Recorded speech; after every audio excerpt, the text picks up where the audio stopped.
श्री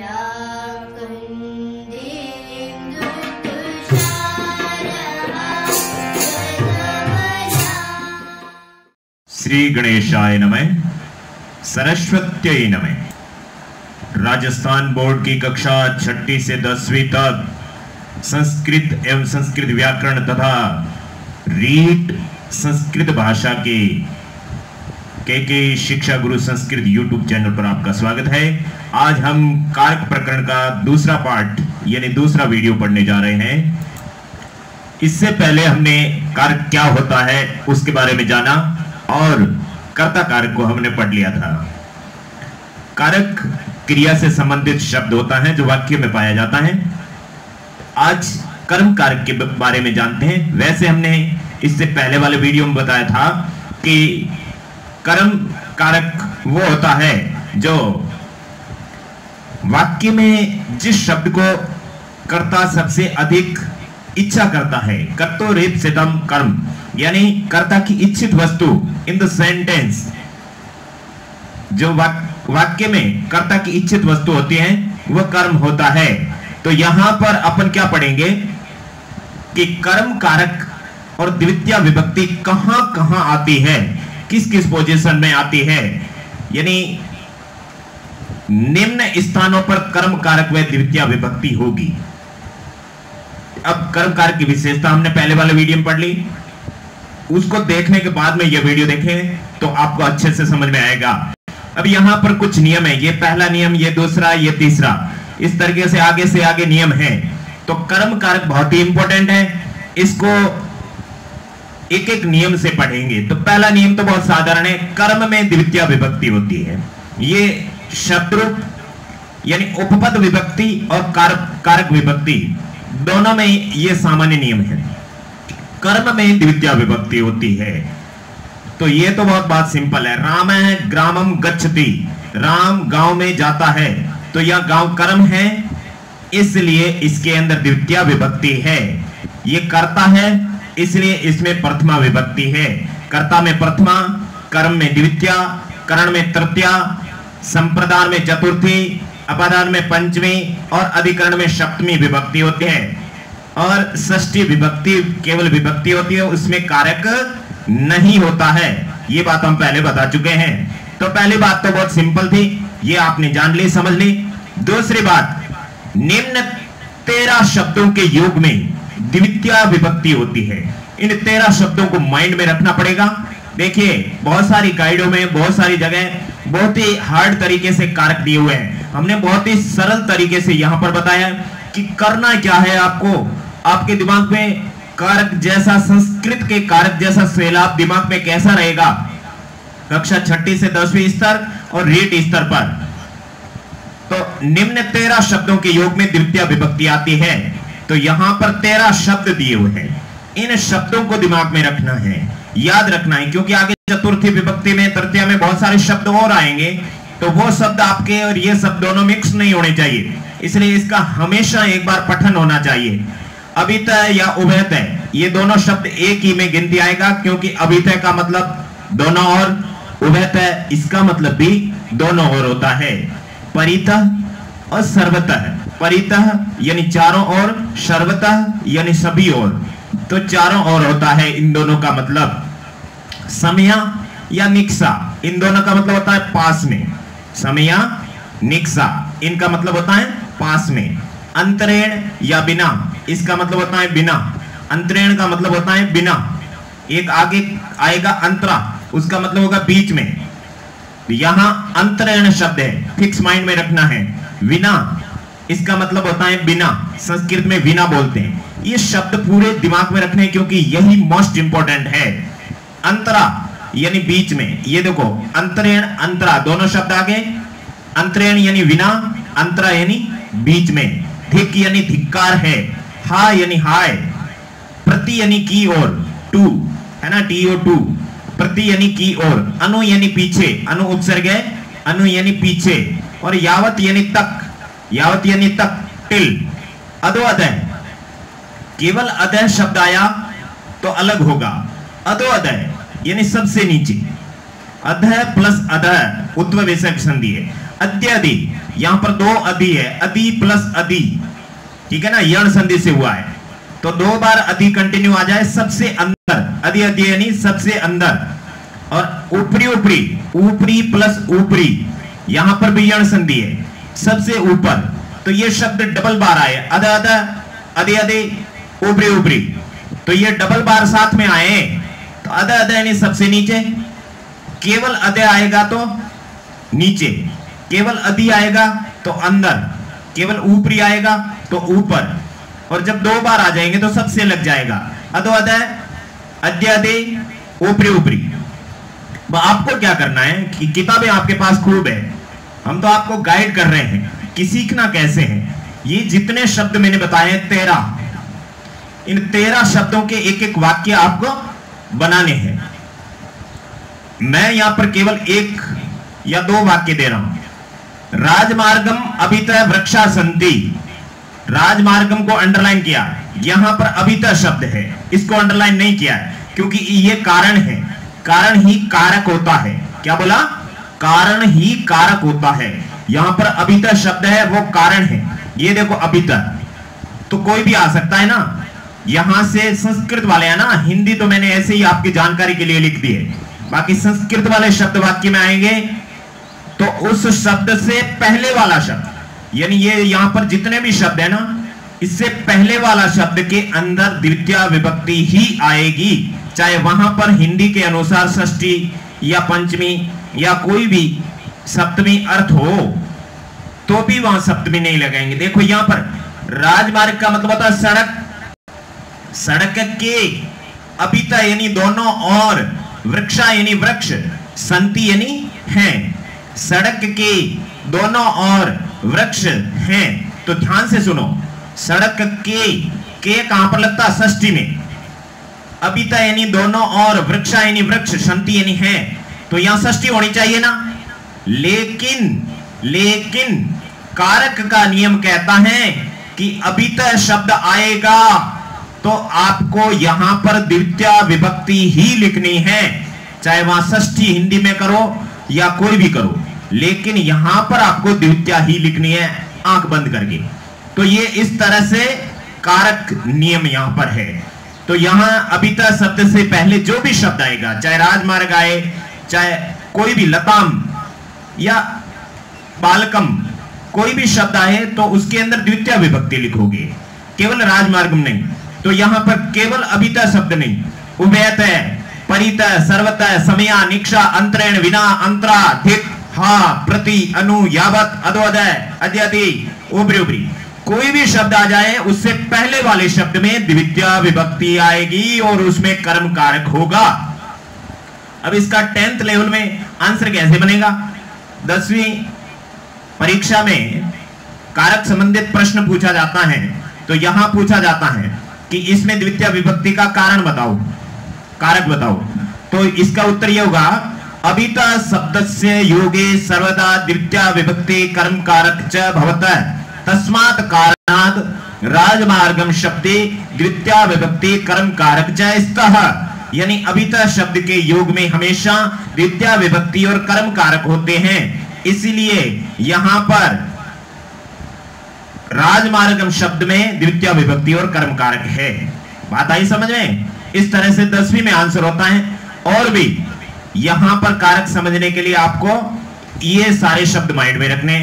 अब यहां आते हैं, एक उदाहरण और दिया मैंने, भूमिम अधोदय जलम अस्ति, जमीन के सबसे नीचे जल है, तो जमीन के षष्ठी आनी चाहिए, भूम्या आना चाहिए षष्ठी एक वचन में, लेकिन यहां भूमिम द्वितीय एक वचन है, क्योंकि अधोदय शब्द से पहले जो भी शब्द आएगा उसमें द्वितीय आएगी, और केवल अधय आ गया ना, अधय का मतलब नीचे, तो वहां पर षष्ठी आएगी, वो आगे पढ़ेंगे। बात आगे समझ में? ये पहला नियम क्लियर, दूसरा नियम क्लियर। दूसरे नियम के केवल 2 उदाहरण दिए, बाकी का अभ्यास आपको करना है, क्योंकि मेहनत के बिना तो याद होगा नहीं। अभी तक कर्म कारक के 2 नियम पढ़े हैं, तीसरा नियम ये है, चौथा, पांचवा, इस तरह से कुल 10 नियम है। कर्म कारक बहुत ही इंपॉर्टेंट है।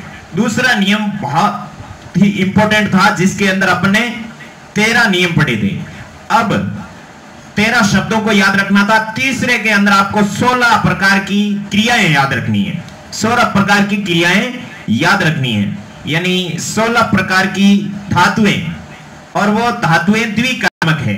द्विकर्मक उसे कहते हैं कि उस धातु का प्रयोग करते समय 2 कर्म बोलने आवश्यक हो जाते हैं, वो द्विकर्मक धातुएं होती हैं। 16 प्रकार की द्विकर्मक धातुओं के मुख्य कर्म में तो द्वितीया होगी। ये कैसे होगी? ये इस कर्म कारक के पहले नियम में आपने पढ़ा था, कर्म में द्वितीया उगती है। राम है ग्रामम गच्छति, याद आया? तो ग्रामम के अंदर द्वितीया होती है, उस कारण से मुख्य कर्म में तो द्वितीया होगी ही, परंतु गौण कर्म होगा, उस गौण कर्म में अपादान की जगह कर्म कारक व द्वितीया विभक्ति होगी। ये 16 धातुओं में होगी केवल। 16 धातुएं कौन सी है? दोग्धी है ना, दू, याच, पच, दंड, इस तरह से मुख्य धातुएं मैंने नहीं लिखी है। यहां पर धातु का जो रूप चलता है वो रूप चला के दिखाया, क्योंकि आपको तो वाक्य मिलेगा, वाक्य में पता चलाना है कि कौन सी धातु है। दू, याच लिख दिया तो आपको ये शब्द आपको कहां मिलेंगे? पचती मिलेगा आपको वाक्य में, उसकी पहचान करनी है। दोग्धी, दूहता है, ये केवल लट लकार में, 5 लकारों में आपको मिल सकती है। याचते, याचना करता है, मांगता है। पचती, पकाता है। दंडयति, दंड देता है। पृच्छति, पूछता है। अवरुणद्धि, रोकता है। जयति, जीतता है। ब्रूते, बोलता है। शास्ति, कहता है। मथनाति, मथता है। मुष्णाति, चुराता है। नयति, ले जाता है। हरति, ले जाना, हरना। चिनौती, चुनता है। वहती, बोझा ले जाता है, ढोता है। कर्षति, खींचता, खींचना, सींचना। तो यहां पर ये 16 प्रकार की धातुएं आ जाए तो गौण कर्म के अंदर अपादान की जगह कर्म कारक होगा। ये चीज आपको यहां याद रखनी है, क्योंकि मुख्य में तो कर्म होगा ही। जैसे यहां पर एक सेंटेंस लिखा है, गोपाल है, गाम, पयः, दोग्धी, ठीक है ना? तो यहां पर गोपाल है, ये तो करता है, कर्ता में प्रथमा आती है। फिर गाय से दूध को दूहता है, गोवाला गाय से दूध को दूहता है। दोग्धी, ये पड़ा दोग्धी, ठीक है ना? अब यहां पर पय शब्द में तो द्वितीया है ही, पय की जगह दुग्धम लिख दो तो आपको समझ में आएगा, ठीक है ना? ये पय शब्द है, द्वितीया विभक्ति है। दुग्धम, ग्वाला गाय से दूध दोता है, तो दूध में तो द्वितीया आएगी, क्योंकि ये तो पहले से ही कर्म है। गौण कर्म कौन सा है? गौण कर्म पहले आता है। अब ग्वाला गाय से दूध दूता है, तो गाय से दूध अलग हो रहा है। अलग होने की स्थिति में, पहले वाले वीडियो मैंने बताया, अलग होने की स्थिति में जो वस्तु पीछे रह जाती है उसमें अपादान होता है। तो यहां गाय पीछे रह जाती है, दूध अलग हो जाता है। तो गाय में अपादान होना चाहिए था, परंतु दू धातु के योग में गौण कर्म में द्वितीया आने के कारण यहां पर गाम शब्द में द्वितीया विभक्ति है। आया समझ में? ये कर्म कारक है, इसीलिए इसको अंडरलाइन किया। इस नियम से समझे। नृप है, शत्रुम, राज्यम, जयति। राजा शत्रु से राज्य को जीतता है। ध्यान से देखो, राजा शत्रु से लग रहा है तो पंचमी आनी चाहिए। अपादान की जगह कर्म कारक द्वितीया विभक्ति होगी अगर ये 16 प्रकार की धातुएं। तो जयति कहां है? जयति, दू, याच, पच, दंड, पृच्छ, जयति, जीतता है, ये पढ़ा। तो सारी धातुएं अगर लास्ट में आए तो उसके अंदर 2 कर्म होंगे।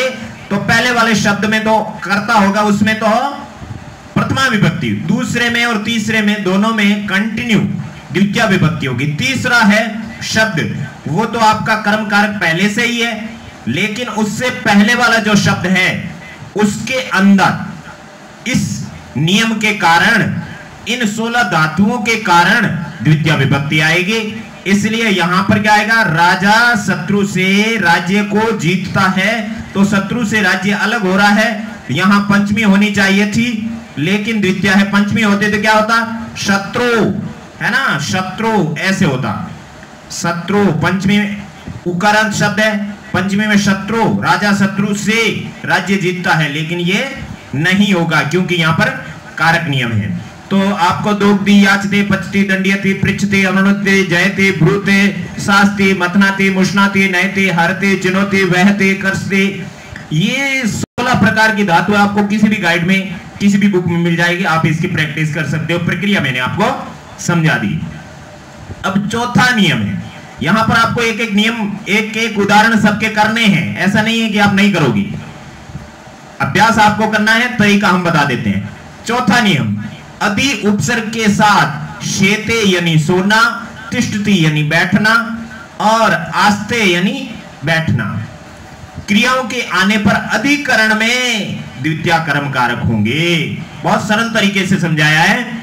अति उपसर्ग आना चाहिए, अति सेते, अति तिष्ठति, अति आस्ते, अति के साथ आस्ते जुड़ेगा तो अध्यास्ते बन जाएगा, ठीक है ना।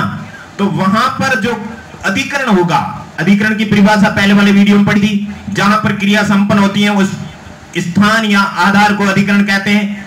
जैसे सुरेश है शय्याम अधिसेते, इसका उदाहरण है सुरेश शैया पर अधिसेते यानी सोता है। अधिसेते का मतलब सोना, सेते ये लट लकार है, अधिसेते यानी सोता है। तो सय्याम के अंदर द्वितीय विभक्ति है, सय्यायाम सप्तमी हो जाता, लेकिन सुरेश सय्याम द्वितीय आएगी क्योंकि अधि उपसर्ग के साथ में शेते आएगा तो अधिकरण में द्वितीय होगी। ये ऐसे नियम याद रखने, तब जाके कारक क्लियर होगा। यहां पर आप सप्तमी करोगे तो गलत हो जाएगा। सिर्फ यहां शेते आता ना, अधि नहीं आता, सिर्फ शेते आता तो यहां पर सय्यायाम हो जाता, क्योंकि नियम जो कहता है वही करना आपने। यहां दूसरा उदाहरण, स कटम अधितिष्ठति, ठीक है ना। कटम मैं हलंत क्यों आया, क्योंकि बाद वाले शब्द का पहला अक्षर स्वर है, स्वर के कारण मैं हलंत आया, नहीं तो अनुस्वार आ जाता, अनुस्वार कट करके मैं किया हुआ। चलो, स कटम अधितिष्ठति, वह चटाई पर बैठता है, तिष्ठ का मतलब बैठना, अधि उपसर्ग पूर्वक तिष्ठ धातु आती है तो लकार चाहे कोई भी हो, लट लकार का कुछ भी नहीं है, लेकिन ज्यादातर लट लकार ही आता है, तो वहां पर अधिकरण में कट्टे नया कट्टे आता ना सप्तमी एक वचन में, रामे शब्द रूप आपको याद नहीं है तो आपको कारक समझ में नहीं आएंगे। स प्रथमा एक वचन है, वह कट्टे पर चटाई पर अधितिष्ठति यानी बैठता है, तो यहां द्वितीय क्यों आई है, क्योंकि कारक का नियम है अधि उपसर्ग पूर्व तिष्ठ धातु।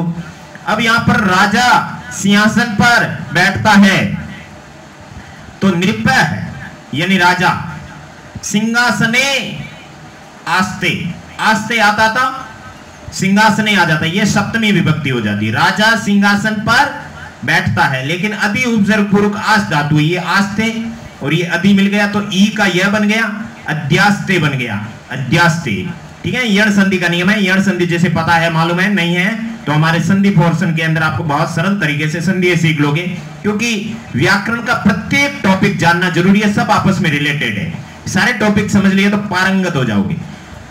राजा सिंहासन पर द्वितीय आई है क्योंकि अधि उपसर्ग पूर्वक आस धातु, ये आपको चौथा नियम याद हो गया।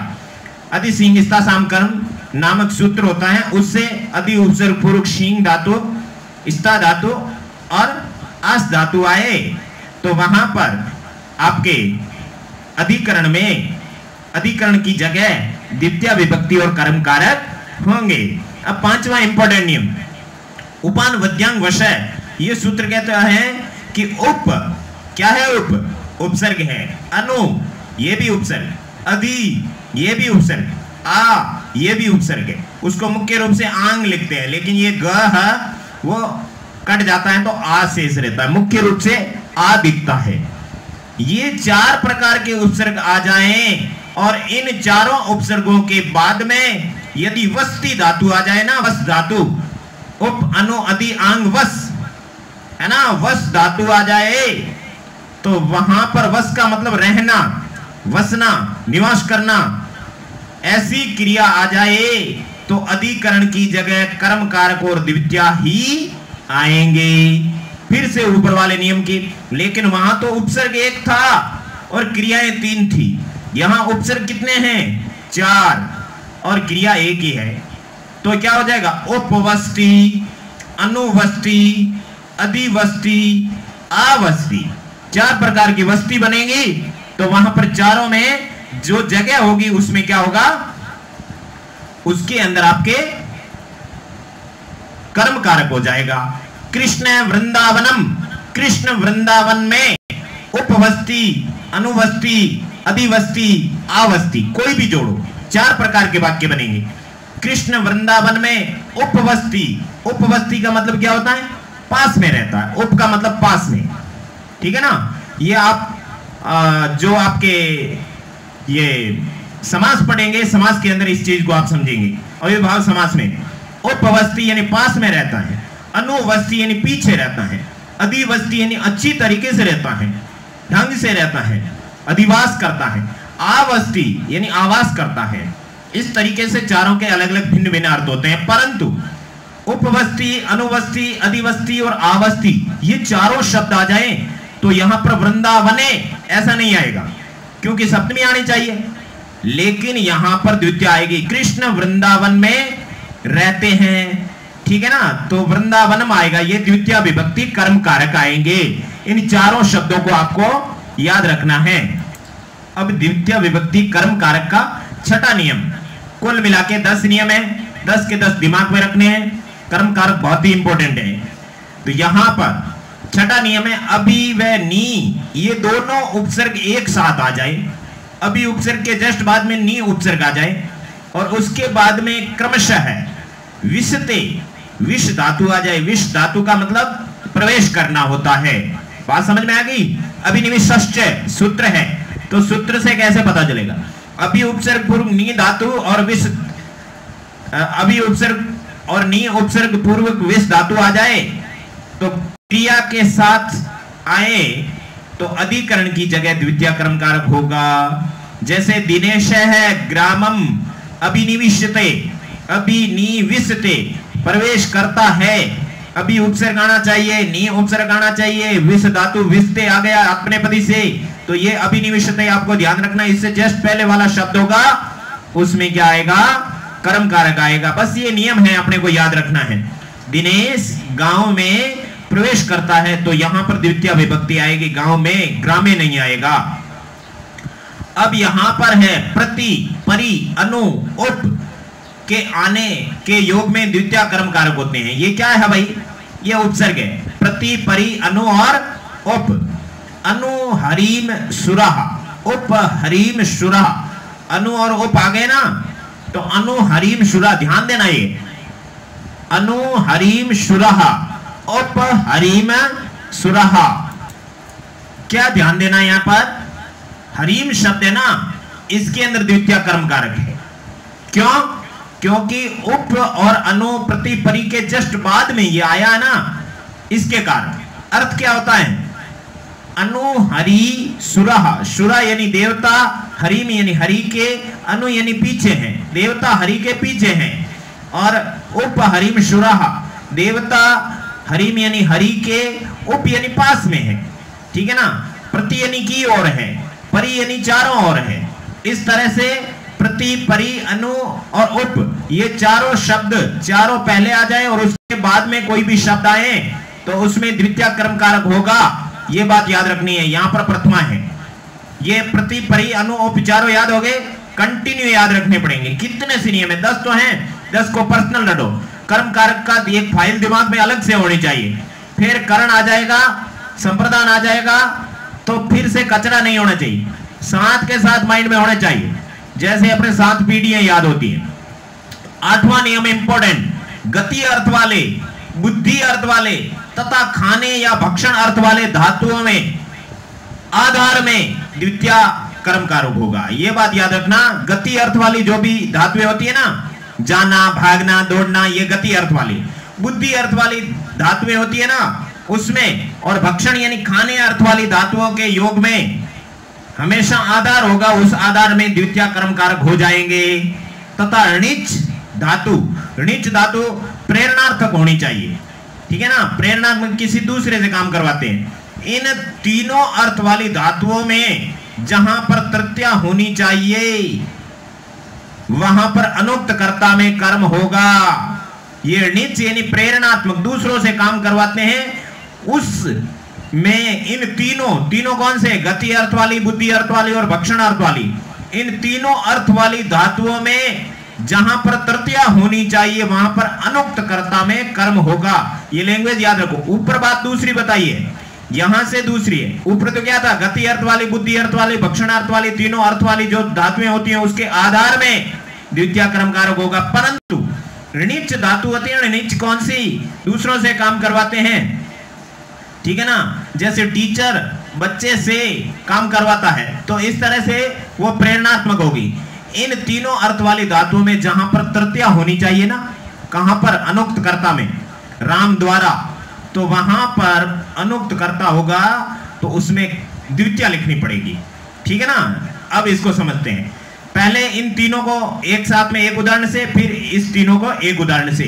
बालकम ग्रामम गच्छति, बालकम ग्रामम गच्छति, ठीक है ना, यहां बालक है आएगा, ओके, बालक है, ये क्या हो गया, कर्ता हो गया। बालक है ग्रामम गच्छति, तो बालक गांव में जाता है, तो यहां अधिकरण होना चाहिए ना, लेकिन ये गति अर्थ वाली धातु है, गम धातु गति अर्थ वाली है ना, इसीलिए इसके योग में गांव में द्वितीया आई है। ये कारण हो गया गति बुद्धि साकल्य सूत्र से यहां पर ये गांव के अंदर द्वितीय विभक्ति कर्म कारक है। बात समझ में आई। तो बालक चाहे गांव में जाए, स्कूल में जाए, स्कूल का बालक विद्यालयम गच्छति, विद्यालय में आ गया, द्वितीय कर्म कारक आ गया। बात समझ में आई। तो गति बुद्धि अर्थ वाली जो भी धातुएं होती है उसके अंदर अधिकरण में द्वितीय कर्म कारक। अब बुद्धि और भक्षण अर्थ वाले आपके बहुत सारे गाइडों में आपके बहुत सारे उदाहरण मिल जाएंगे, हम केवल आपको बात समझा रहे हैं कि है क्या। अब यहां पर दूसरा उदाहरण, पिता बालकम ग्रामम गमयति, पिता बालक को गांव में गमयति भेजता है, गमयति ले जाता है, गमयति, ये गमयति गच्छति का प्रेरणात्मक बन गया, णिच आ गया, णिच धातु बन गई, प्रेरणार्थक बन गई। गमयति जाता है और लिजवाता है, लिजवाता है मतलब उसको भेजता है। तो यहां पर बालक क्या है, बालक द्वारा यहां पर तृतीया होनी चाहिए, लेकिन उसकी जगह क्या है, अनुक्त करता है, उसमें कर्म आ गया। ये चीज आपको याद रखनी है। कुल मिला के ये है कि 16 प्रकार की धातुएं थी, उसमें यहां ऑलरेडी कर्म था और यहां कर्म बन गया था, यहां कर्म बन गया था, उसके कारण यहां पर भी णिच वाली प्रेरणात्मक वाली है, तो यहां तो कर्ता था ही। यहां पर जो 16 प्रकार की धातुएं थी उसकी जगह गमयति, पाठयति, वादयति ऐसा आ जाए तो इस वाले के अंदर आपको क्या करना है, द्वितीय विभक्ति बना देनी है। चारों ऑप्शन में आपके जहां यहां पर तृतीय चतुर्थी जो भी विभक्ति आएगी उसकी जगह आपको द्वितीय सिलेक्ट करोगे और 1 नंबर मिल जाएगा। 1 नंबर से आप जिंदगी आपकी बदल जाएगी। अब 9वां, हार्यति और कार्यति धातुओं के कर्ता की विकल्प से कर्म संज्ञा होती है। विकल्प का मतलब होगी और नहीं भी होगी। हार्यति और कार्यति, भृत्येन भृत्यम वा भारम हार्यति, तो यहां पर भृत्येन के अंदर तृतीया है, कर्ता की विकल्प से कर्म संज्ञा होगी। तो यहां कर्ता कौन सा, अनुक्त कर्ता है। अनुक्त कर्ता में तृतीया विभक्ति होती है, ये जस्ट अपना तृतीया विभक्ति में पढ़ेंगे। तो यहां पर भृत्येन के अंदर तृतीया है और इस हार्यति कार्यति नियम से ये हार्यति आ गया, इसीलिए यहां पर द्वितीया भी आएगी। दोनों राइट है, भृत्येन भारम हार्यति भी राइट है, भृत्यम भारम हार्यति भी राइट है, ठीक है ना। तो कार्यति आएगा तो भी यहां पर द्वितीया आएगी कर्ता में।